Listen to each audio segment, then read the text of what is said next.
हामीले तपाईलाई think and grow rich, सोच्नुहोस् र धनी बन्नुहोस् पुस्तक सुनाइरहेका छौँ र तपाईँले सुनिरहेको पुस्तकबाट जुन कुराहरू बताइएका छन् ती कुराहरूलाई तपाईँले जीवनमा लागू गर्ने कोसिस गर्नुभएको छ कि छैन? कमेन्ट बक्समा कृपया कमेन्ट गर्नुहोला, दिल खोलेर कमेन्ट गर्नुहोला। किनकि यदि तपाईँले आफ्नो जीवनमा लागू गर्नुभएको छैन भने किन गर्नुभएको छैन र गर्नुभएको छ भने कुन पोइन्टलाई ठिक लागेर तपाईँले आफ्नो जीवनमा लागू गर्नुभएको छ त्यो कमेन्ट कृपया कमेन्ट बक्समा गरिदिनुहोला। यसकारण तपाईँको निम्ति मैले एउटा अध्याय राखेको छु कि तपाईँले त्यो चिजलाई दोहोऱ्याएर सुन्न सक्नुहोस्, तपाईँले त्यो चिजलाई पटक पटक सुन्न सक्नुहोस् र त्यहाँ सिकेको र सुनेको चिजलाई जीवनमा इम्प्लिमेन्ट गर्न सक्ने प्रयास गर्नुहोस्।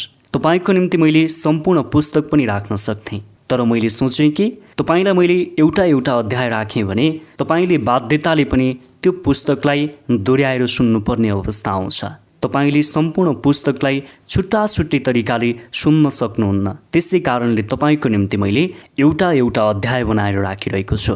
तपाईँले सिकेको कुरा जीवनमा लागू गर्नु भएन भने त्यसको कुनै पनि अर्थ रहन्न। तपाईँले सिकेको चिजको पनि अर्थ रहन्न र तपाईँले सुनेको चिजको पनि अर्थ रहन्न। ज्ञानलाई जबसम्म व्यवहारिक जीवनमा उतारिँदैन त्यसको कुनै पनि अर्थ रहन्न। आउनुहोस् अब सुरु गरौँ आत्मसुझाव, सम्पन्नताको दिशामा तेस्रो कदम। अवचेतन मस्तिष्कलाई प्रभाव पार्ने तरिका। पाँचौं इन्द्रियको माध्यमले हाम्रो मस्तिष्कसम्म पुर्याउने सबै सुझाव आत्मसुझाव अटो सजेसनको श्रेणीमा पर्छन्। यसमा आफूलाई दिइएको सुझाव पनि पर्छ। अर्को शब्दमा भन्ने हो भने आत्मसुझाव आफैलाई दिइएको सुझाव हो। यो अवचेतन मस्तिष्कसँग गरिने संवादको प्रमुख माध्यम हो। तपाईँले आफ्नो प्रबल विचारलाई चेतन मस्तिष्कमा रहने अनुमति दिनुभयो भने त्यो आफै अवचेतन मस्तिष्कसम्म पुग्छ र मस्तिष्कलाई प्रभावित गर्छ। यो प्रक्रिया आत्मसुझावको सिद्धान्तद्वारा हुन्छ। नकारात्मक र सकारात्मक दुवै विचारमा यो लागू हुन्छ। प्रकृतिले व्यक्तिलाई फरक तरिकाले बनाइदिएको छ। व्यक्तिले आफ्नो अवचेतन मस्तिष्कसँग पहुँच रहेको विचारलाई पुरै नियन्त्रणमा राख्न सक्छ। यसको अर्थ व्यक्तिले सधैँ यस नियन्त्रणको प्रयोग गर्छ भन्ने होइन। यसलाई नियन्त्रण नगरेकै कारण यति धेरै मानिस जीवनभर गरिब बनिरहन्छन्। भनिन्छ अवचेतन मस्तिष्क एउटा बगैँचा जस्तै हो। यसमा राम्रो बाली लाग्ने बीज नरोपेको खण्डमा उत्पादन पनि राम्रो हुन सक्दैन। त्यसबेला बीजलाई अनुपयोगी झारपातले छोप्छ। आत्मसुझाव नियन्त्रण गर्ने एक खालको एजेन्सी हो जसद्वारा व्यक्तिले आफ्नो अवचेतन मस्तिष्कको यस बगैँचामा सकारात्मक र रचनात्मक प्रकृतिको बीज रोप्न सक्छ, अथवा उसले त्यसको सही हेरचाह गर्दैन र नकारात्मक प्रकृतिको विचारलाई यसभित्र आउने अनुमति दिन्छ। धनलाई आफ्नो हातमा हेर्नुहोस् र महसुस गर्नुहोस्। इच्छा सम्बन्धी अध्यायमा 6वटा कदम दिइएका थिए। तीमध्ये अन्तिम कदममा तपाईँलाई एउटा निर्देशन दिएको छ जसअनुसार तपाईँ प्रत्येक दिन 2 पटक धनको इच्छाको बारेमा लेखिएको आफ्नो वक्तव्यलाई जोडसँग पढ्नुहोस्। त्यो धन आफूसितै भएको कल्पना गर्नुहोस्। आफू त्यसको स्वामी बनेको रचना गर्नुहोस्। यस निर्देशनको पालना पूर्ण आस्थाका साथ गर्नुभयो भने तपाईँले आफ्नो इच्छित वस्तुलाई सिधै आफ्नो अवचेतन मस्तिष्कसम्म पुर्याउनुहुन्छ। यस तरिकाले पटक पटक दोहोऱ्याउनाले तपाईँ विचारको एउटै बानी बसाउन सक्नुहुन्छ। यसले इच्छालाई यसको आर्थिक समतुल्यमा बदल्नको लागि सही प्रयास गराउन तपाईँलाई मद्दत गर्छ। एकपटक अध्याय 2 मा बताइएको कदमतर्फ फर्कनुहोस्। अगाडि बढ्नुभन्दा पहिले त्यसलाई 2 पटक सावधानीपूर्वक पढ्नुहोस्। त्यसपछि तपाईँ मास्टरमाइन्ड समूहको सङ्गठनको बारेमा दिइएको 4वटा कदमलाई सावधानीपूर्वक पढ्नुहोस्। यसको वर्णन सुव्यवस्थित योजना सम्बन्धी अध्यायमा छ। याद राख्नुहोस्, आफ्नो इच्छाको वक्तव्य जोडले पढ्ने समयमा तपाईँ धनको चेतना विकसित गर्ने प्रयास गरिरहनु भएको हुन्छ। केवल शब्दलाई पढ्नाले काम चल्दैन। तपाईँको शब्दमा प्रबल भावना या इच्छा हुनुपर्छ। तपाईँको अवचेतन मस्तिष्कले प्रबल भावना र इच्छा भएको विचारलाई चिन्छ, सोही अनुसार काम गर्छ। यो अति महत्त्वपूर्ण तथ्य हो। यसलाई प्रत्येक अध्यायमा दोहोऱ्याउनुहोला। आत्मसुझावको सिद्धान्त पालना गर्ने अधिकांश मानिसलाई यसको अपेक्षित परिणाम प्राप्त हुँदैन। यसलाई बुझ्न नसक्नु त्यसको कारण हो। साधारण भावरहित शब्दले अवचेतन मस्तिष्कलाई प्रभावित गर्दैन। आस्था र भावनासहित शब्द वा विचारलाई अवचेतन मस्तिष्कसम्म पुर्याउने तरिका नसिकेसम्म तपाईँलाई राम्रो परिणाम प्राप्त हुँदैन। पहिलोपटक कोसिस गर्दा तपाईँलाई आफ्नो भावनामाथि नियन्त्रण गर्न सक्दिन जस्तो लाग्न सक्छ, या यसलाई सही तरिकाले अभिव्यक्त गर्न सक्दिन जस्तो लाग्छ। यस्तोमा तपाईँ हताश नहुनुहोस्। याद राख्नुहोस्, आफ्नो भावनामाथि नियन्त्रण नसकिने भन्ने हुँदैन, तर केही नदिइकन बदलामा केही प्राप्त हुँदैन। आफ्नो अवचेतन मस्तिष्कलाई प्रभावित गर्ने सामर्थ्य प्राप्त गर्नको लागि तपाईँले मूल्य चुकाउनुपर्छ। त्यो मूल्य हो यहाँ दिइएको सिद्धान्तलाई अनुसरण गर्ने लगन। तपाईँ यसभन्दा कम मूल्यमा आफ्नो सामर्थ्य वा योग्यता विकसित गर्न सक्नुहुन्न। केवल तपाईँले नै जुन पुरस्कारका लागि प्रयास गरिरहनु भएको छ त्यसको लागि मूल्य चुकाउनु पर्छ या पर्दैन भनेर निर्णय गर्नुहोस्। आफ्नो धन सम्बन्धी चेतना जति उच्च छ त्यति नै मूल्य चुकाउनु पर्ने हुन्छ। तपाईँको इच्छा दन बलेको आगो जस्तै बलियो हुनुपर्छ। त्यस बेलासम्म आत्मसुझावको सिद्धान्तको प्रयोग गर्ने तपाईँको योग्यता धेरै हदसम्म इच्छामा एकाग्रचित्त हुने क्षमतामा निर्भर रहन्छ। एकाग्रता शक्तिलाई कसरी प्रबल गर्ने? दोस्रो अध्यायमा दिइएका 6वटा कदमसित सम्बन्धित निर्देशनलाई अनुसरण गर्न सुरु गर्दा तपाईँले एकाग्रताको सिद्धान्त प्रयोग गर्नु आवश्यक हुन्छ। यहाँ तपाईँलाई कसरी एकाग्रताको धेरै प्रभावकारी प्रयोग गर्ने भन्ने बारेमा सुझाव दिइँदैछ। सुरुमा तपाईँ ती 6 कदममध्ये पहिलो कदमलाई प्रयोग गर्न सुरु गर्नुहोस्। पहिलो कदमले तपाईँलाई निर्देशन दिन्छ, तपाईँको मस्तिष्कमा आफूले चाहे जति धनराशि निर्धारित गर्नुहोस्। त्यसपछि आफ्नो आँखा बन्द गरेर पुरै ध्यान त्यस धनराशिमा केन्द्रित गर्नुहोस्। धनराशिलाई भौतिक रूपमा साँच्चै नदेख्ने बेलासम्म केन्द्रित रहनुहोस्। प्रत्येक दिन कमसे कम एक पटक यस्तो गर्नुहोस्। आफूलाई त्यति नै धनराशिको स्वामीको रूपमा हेर्नुहोस्। यहाँ एउटा अत्यन्तै महत्त्वपूर्ण तथ्य प्रस्तुत गरिँदैछ, जस अनुसार अवचेतन मस्तिष्कले आस्थाको भावनासहित दिएको निर्देशनलाई स्वीकार गर्छ, सोही आदेश अनुसार काम गर्छ। यस्तो आदेशलाई पटक पटक दोहोऱ्याउनुपर्छ। बल्ल अवचेतन मस्तिष्कले ती आदेशलाई पालना गर्छ। माथिको तथ्यलाई अनुसरण गर्दै तपाईँ एउटा सम्भावनामाथि विचार गर्नुहोस्। मानौ तपाईँ आफ्नो अवचेतन मस्तिष्कलाई पूर्ण रूपले धोका दिइरहनु भएको छ। त्यसबेला तपाईँ आफ्नो विश्वास अनुसार मस्तिष्कलाई पनि विश्वास दिलाइरहनु भएको हुन्छ। तपाईँले कल्पना गरिरहेको धनराशिले तपाईँलाई पर्खिरहेको छ। यसलाई प्राप्त गर्ने समयको नजिक पुग्ने अब तपाईँको अवचेतन मस्तिष्कको काम हो। यसले तपाईँलाई त्यस धनराशि प्राप्त गर्ने व्यवहारिक तरिका वा योजना बताउँछ जुन तपाईँको अधिकार पनि हो। माथि दिइएको सल्लाह अनुसारको विचारलाई आफ्नो कल्पनामा पुर्याउनुहोस्। यस पश्चात हेर्नुहोस् तपाईँको कल्पना या इच्छाको रूपान्तरणले पैसा कमाउने व्यवहारिक तरिकाको बारेमा सुझाव दिन के गर्न सक्छ या गर्नेछ।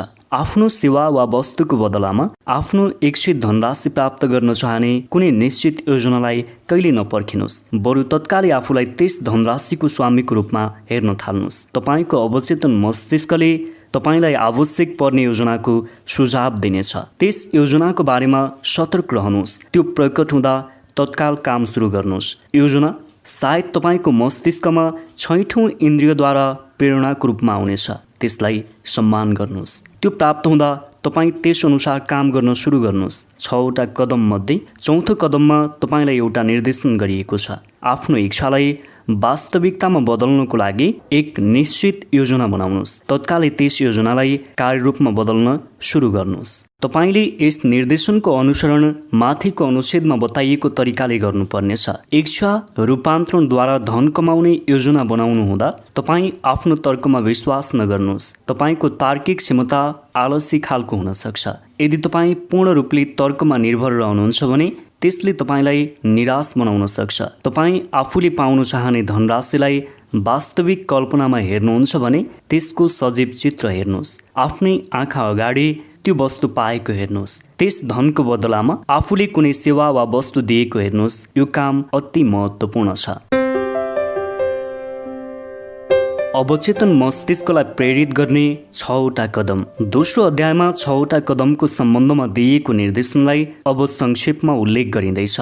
यस अध्यायको सिद्धान्तलाई जोडेर अब यस प्रकार बताउन सकिन्छ। पहिलो, कुनै शान्त ठाउँमा जानुहोस्। राति ओछ्यानमा सबभन्दा उचित हुन्छ, जहाँ कुनै अवरोध नहोस्। त्यसपछि आफ्नो आँखा बन्द गर्नुहोस्। त्यस धनराशिको बारेमा लेखिएको वक्तव्य जोडले दोहोऱ्याउनुहोस्। आफ्नो शब्दलाई सुन्न सक्ने गरी दोहोऱ्याउनुहोस्। आफूले जम्मा गर्न चाहेको धन, त्यसलाई प्राप्त गर्ने समय सीमा र त्यसको बदलामा तपाईँले दिन चाहने सेवा वा वस्तुको वर्णन गर्नुहोस्। अब तपाईँले आफूलाई पहिलेदेखि त्यस धनको स्वामी भएको पाउनुहुनेछ।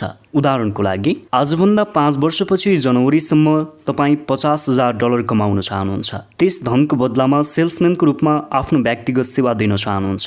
त्यस बेला तपाईँको लक्ष्यको लिखित वक्तव्य तल दिए जस्तै हुनुपर्छ।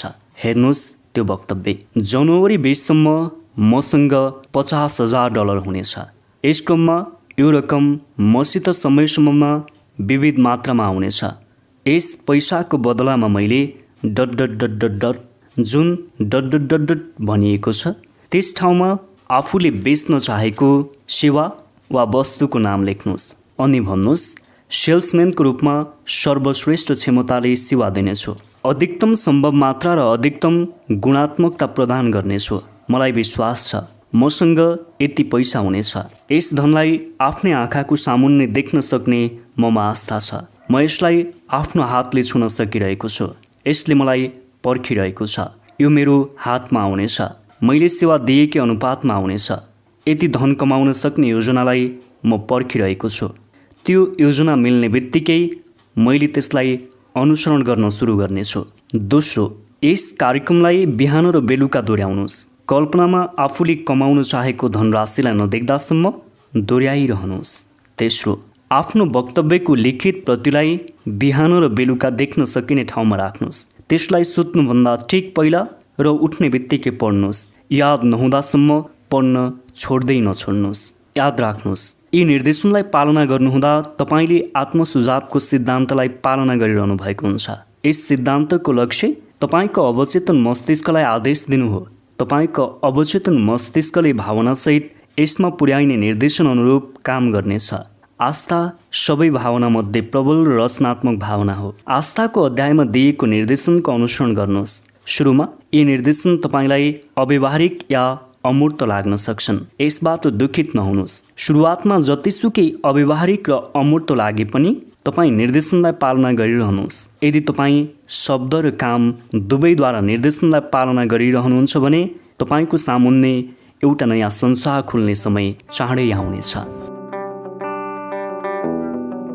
मानसिक शक्तिको रहस्य। सबै नयाँ विचारप्रति शङ्काको भाव राख्ने मानिसको स्वभाव हुन्छ।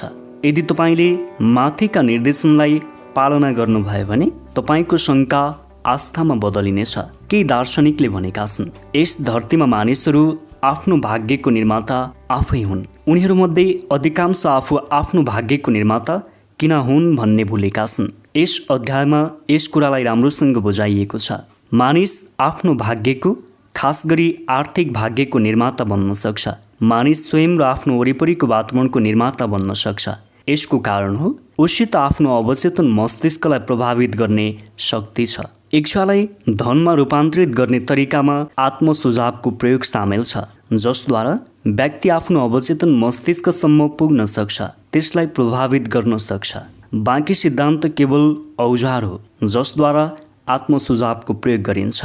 यस विचारलाई आफ्नो मस्तिष्कमा राख्नुहोस्। त्यसपछि तपाईँ सधैँ आत्मसुझावले तपाईँको भौतिक सफलतामा कति महत्त्वपूर्ण योगदान दिन्छ भनेर सचेत रहनुहुनेछ। यस पुस्तकमा बताइएको तरिकाले आत्मसुझावको मद्दतद्वारा तपाईँ आफ्नो प्रयासबाट कतिको धन आर्जन गर्न चाहनुहुन्छ भन्ने प्रति होसियार रहनुहुनेछ।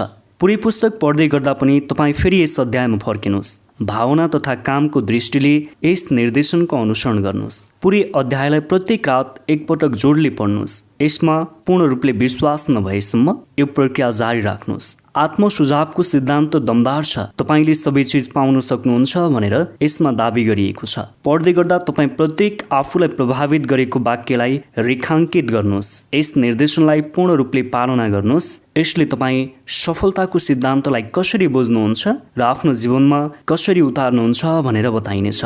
प्रत्येक कठिन घडीमा, असफलतामा र दुःखमा यस बराबर या यसभन्दा बढी लाभको बीज लुकेको हुन्छ।